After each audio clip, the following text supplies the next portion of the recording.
Shrek 4 feels like the final chapter of a book and an attempt at redemption. The way it ends, it feels like they said, okay, the last one you guys didn't think it was that great, so we will go ahead and give you another one and wrap things up. And I appreciate the effort. The things they changed when comparing it to the last movie just happened to be the things that I had issues with. Juggling too many character arcs and a terrible, terrible villain. In the last movie, I said they were trying to do too much with too many characters. In this movie, they do introduce us to a bunch of new characters, but they aren't trying to make every single character go through some insane level of growth. The main storyline we stick with is the story of Shrek and the lesson he must learn. This is your classic wish fulfillment tale, where our main guy has a deep desire.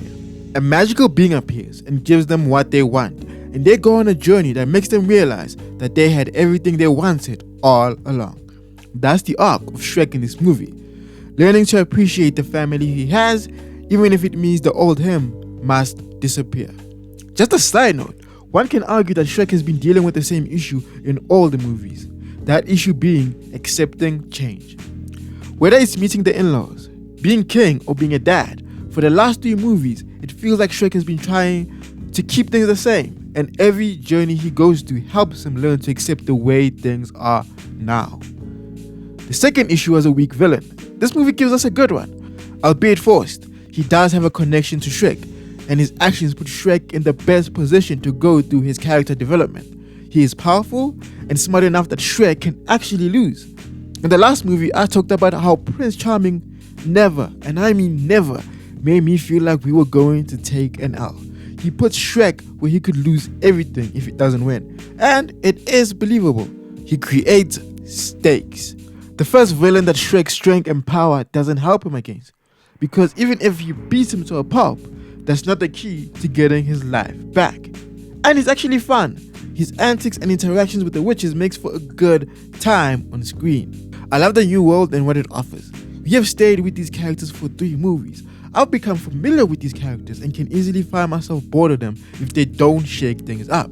Creating a new world where all these characters have never met Shrek allowed me to spend time with the familiar while taking me on an interesting trip. A Fiona who doesn't love Shrek, a donkey who's not desperate for Shrek's friendship, a puss in boots who has let himself go, and all the fairy tale creatures who are no longer on Shrek's side. All these characters and the switch they make help Shrek realize that his old life was actually a good one. It reminds me of a conversation in the first movie. It was between Shrek and Donkey, and it made me realize that the reason he had his walls up is because people hated him without giving him a chance. He acts tough, but deep down the life Shrek has is something that he has always needed, something he has always wanted. We see Shrek cry in this movie, and yet Mr. Fiona, she's the one that rescued him. As a cherry on top, we get some ogre lore. Looking at all these ogres and their forms makes me realize one thing. Shrek is like really bald. Seriously though, it was nice to see all these different versions of ogres and how cool they are. They even show Shrek some cool tricks.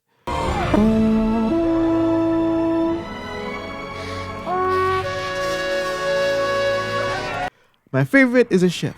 Clearly a black guy, insanely funny, and what a dancer. In terms of pop culture references though, this movie is the most tame among all the movies. I don't know how to feel about that one, to be honest. The references give the movie a certain level of charm that I enjoyed. I wish that there was more. I will say its biggest weakness is that it's predictable. Deep down, you know how Shrek resolved this entire thing. The whole kiss not working was a cool attempt to throw us off, but you knew how it all go down. Speaking of how the story progresses, this is the first movie in the Shrek series that uses the racing against time plot device. This basically creates urgency for your characters.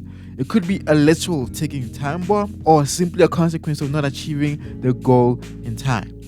Simply put, Shrek has to achieve his goal in a day or it's curtains for him and his old life. It actually makes sense to use this because Shrek and Fiona genuinely get along, and sooner or later they were going to fall for each other again. This plot device helps heighten the stakes. I am here for it. Is this the best one though?